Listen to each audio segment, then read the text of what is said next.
Квалитетот на годинешната реколта на тутунот е катастрофален, зашто главен виновник се обилните дождови, објаснуваат производителите. Овогодишната реколта на тутун е катастрофална.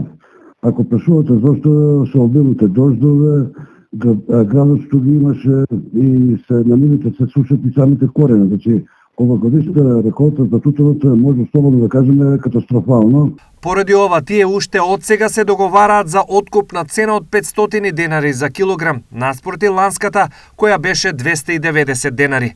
Министерството за земјоделие, владата и сите откупни организации да размислат малку за цените, барем минимум 500 денара за да се покриеме нашите основни трошоци.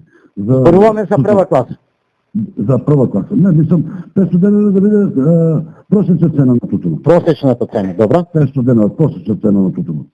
Бидејќи по тоа е дека самите земјоделци, тутунарите сме у загуба.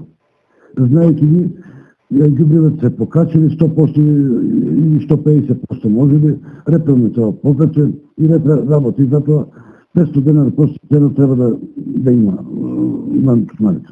Освен квалитетот, преполовена ќе биде и количината на произведениот тутун, па наместо стандардните 20 милиони килограми, нивните предвидувања се дека годинава ќе нема повеќе од 10 милиони килограми. Оваа година што го очекуваат Министерството за земјоделие дека ќе има во нивната пресметка тоа ќе биде преполовено оваа година. Значи, едноставно дали ќе има 16 милиони килограми тутун на ниво на државата.